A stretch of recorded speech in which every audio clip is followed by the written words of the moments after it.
বিসমিল্লাহির রহমানির রহিম। হে সমস্ত জগতবাসী, আজ আমি শামীম আলী চিশতি আপনাদের সামনে যে আলোচনাটি নিয়ে হাজির হলাম, সেই আলোচনাটি অবশ্যই খেয়াল করে শুনবেন। আজকের আলোচনাটি হবে সাধক যারা তারা সাধনা করে, কিন্তু অনেক কিছু জানার ইচ্ছা যে মানব দেহের মধ্যে লামকাম, এই লামকামটা অনেকেই দেহের অনেক জায়গায় মনে মনে ধরে রাখে, বা কোনো বয়াতি বা কোনো শিল্পী গোষ্ঠী বা কোনো সাধনকারী তারা লামকামটা দেহের মধ্যে কোন জায়গায় কেউ বলতেছেন নাভিতে। আমি বলবো না, যে লামকামটি এমন একটা বিষয়, সেই লামকামটি মানব দেহের ভিতরে এমনই এক জায়গাতে ফিটিং করা আছে, আল্লাহ সেখানে ফিটিং করেছে। এবং সেই লামকামের যে বিষয়টা, মানুষ যখন মুর্শিদ ধরার পরে সাধনা করে, তখন মুর্শিদ কিন্তু প্রথমেই অনেক কিছু সাধনা দেয় না, টুকটাক কিছু কিছু জিনিস দিয়ে দেয়। যেই সাধনাগুলো করলে তখন কি হয়, যে আস্তে আস্তে তার লামকামটা খুলতে থাকে। আচ্ছা, তাহলে লামকাম খোলার জন্য যে বিষয়টি কি কি সাধনার প্রয়োজন আমি সেটাই বলছি। এখন বলবো মানব দেহের ভিতরে লামকামটি কোন জায়গায়। লামকামটি হলো, যেমন নির্ধারণ দিচ্ছি আমি আপনাদের, যে একদল বলতেছে নাভিমূলে, আমি বলবো নাউজুবিল্লাহ। কেউ যদি বলে সিনাতে, নাউজুবিল্লাহ। কেউ যদি বলে মুখমণ্ডলে, নাউজুবিল্লাহ। এই লামকামটি হলো মাথার তালুমূলে, যা একটা ছোট্ট বাচ্চা যদি মাটিতে বসা থাকে তখন এখানে টিক টিক টিক টিক করতে থাকে, এই যে লামকাম। আর এখানেই বলা হয়েছে যে মানুষটা যখন বড় হয়, বয়স্ক হয়, তখন তার এটা টিক টিক করতে দেখা যায় না। আচ্ছা, তাহলে এই 9টি দরজা মানুষের দেহের মধ্যে আছে, এই লামকামের দরজাটা বন্ধ করা আছে।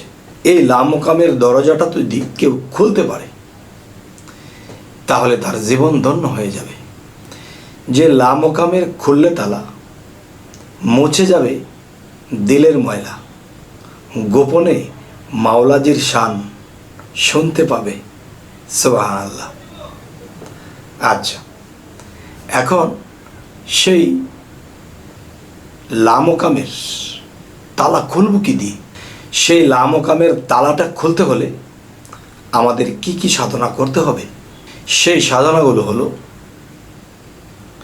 যে জানি না আপনারা আশ্চর্য হবেন নাকি মেনে নেবেন নাকি মেনে নিতে পারবেন না, এটা আপনারা জানেন, তবে আমার যতটুকু বলা আমি বলবো। দেখেন, মানব দেহের ভিতরে লামকাম কিন্তু উপরে, আর মহাবিশ্ব যে আলোকিত করা হয় সেই সূর্যের মাধ্যমে, তাহলে সূর্যটাও কিন্তু মাথার উপরে, এবং আমাদের লামকামটাও কিন্তু সেই মাথার উপরে।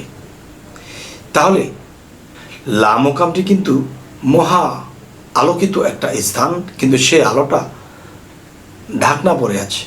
যেমন সূর্যের সামনে যখন মেঘাচ্ছন্ন এসে যায় তখন কিন্তু সূর্যের আলোটা প্রকাশ পায় না, আর যখন মেঘটা সরে যায় তখন কিন্তু প্রখর আলো দিতে থাকে।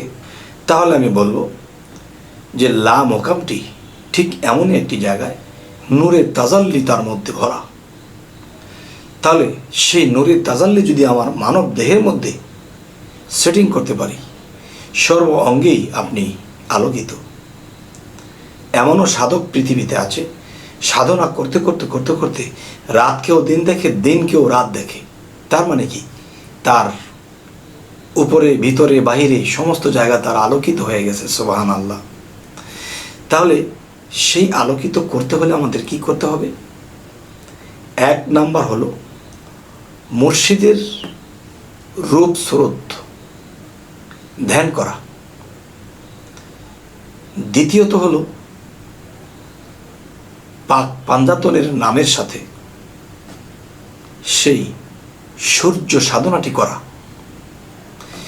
সূর্য মহা আলোকিত, আমি ক্ষুদ্র, আপনি ক্ষুদ্র। এখন সেই মহা আলোতে পরিণত হতে হলে তাহলে আমি সূর্যের মধ্যেও মুর্শিদ রূপ, রাসূল রূপ, আল্লাহর রূপ দেখতে হবে, সেখানে রূপটি রাখতে হবে। তখন আমি যে ক্ষুদ্র, তখন এই ক্ষুদ্রটা কোনো একদিন সেই মহাতে মিশে যাবে। তার মানে সূর্য সাধনা, ধ্যান সাধনা, এই দুটি লাগবে। যদি কারো রেচক, পূরক, কুম্ভক সাধনা করার প্রয়োজন মনে করে নিজ মুর্শিদ, তাহলে তাকে দিয়ে দিবেন এবং নিয়মটা বলে দেবেন। এবং সূর্য সাধনা যদি করতে হয় কোন নিয়মে কিভাবে করতে হয় এটাও কিন্তু যার যার মুর্শিদ বলে দেবে। তবে অনেক মানুষ এই সাধনার কথাগুলো জানে না। না জানার কারণে কি হয়, না জানার কারণে তারা এই লা মোকাম বিভিন্ন জায়গায় নির্ধারণ করে। কিন্তু না, লা মোকামের খুললে তালা, দেখবে তোমার নূর তাজাল্লা, গোপনে মাওলাজির শান শুনতে পাবে। তাই আমি বলবো, হে সমস্ত জগতবাসী, যে এই সাধনাগুলো কিন্তু জোর করে হবে না। মুর্শিদ এটাকে হুকুম দেবে এবং এটার কায়দা কৌশল জানিয়ে দেবে, কোন জায়গায় কি করতে হবে, কোনভাবে সূর্য সাধনা করতে হবে। চন্দ্র সাধনাও আছে, সেটিও মুর্শিদ বলে দেবে কোনটা আগে কোনটা পরে এবং কোন কথা বলে কোনটা। তখন এটা আপনি রাতের গভীরে ধ্যানও করতেছেন, মুর্শিদের প্রতি, রাসূলের প্রতি, আল্লাহর প্রতি প্রেমও রাখতেছেন, আবার সাধনাও করতেছেন। এরকম করতে করতে করতে করতে কোনো একদিন প্রথমত পাবেন কি নূরে তাজাল্লি, দ্বিতীয়ত পাবেন কি আল্লাহ তাআলার সেই রূপ স্রোত, হোক সে মুর্শিদ রূপে, হোক সে রাসূল রূপে, যেই রূপেই হোক তাকে দেখে নেবেন। আচ্ছা, এখন যে কথাটি বলবো, যেই সাধনাগুলোর কথা আপনাদেরকে বলা হলো, এই সাধনাগুলো কিন্তু নিজের মুর্শিদের অর্ডার ছাড়া কখনো করতে পারবেন না। এবং তিনি পঙ্খনে পঙ্খনে আপনাদেরকে সাধনাগুলো বুঝিয়ে দেবে। হুকুম ছাড়া যদি করেন তাহলে বিপদগ্রস্ত হবেন। আমার কথা শুনে করবেন না, নিজের মুর্শিদের কাছে যাবেন। আর যারা মুর্শিদ না ধরেছেন তারা ভালো একজন কামেল মুর্শিদকে ধরে নেবেন। শুধু ধরে নিলেই হবে না, নিজ পরিচয়, আল্লাহর পরিচয়, ফেরেশতাদের পরিচয় এবং কি নিজের মধ্যে যে শয়তান আছে তার পরিচয়পত্রগুলো দিয়ে আপনাকে মুরিদ করবে। তখন আপনি সেই মুরিদের মাধ্যমে নিজেকে চিনে ফেলবেন। আর নিজেকে চিনতে পারলে রবকে চেনা যায়। যাই হোক, এই সমস্ত জগতবাসী, আজকের যে আলোচনাটি করলাম আপনাদের কেমন লাগলো? যদি ভালো লাগে তো আলহামদুলিল্লাহ, যদি খারাপ লাগে তবে জানাবেন। যদি খারাপ লাগে আলোচনাটি তাহলে জানাবেন এবং সামনে কি ধরনের আলোচনা চাইছেন তাও বলবেন এবং আমাদের চ্যানেলটিকে সাবস্ক্রাইব করে রাখবেন। সকলে ভালো থাকবেন। আল্লাহ হাফিজ।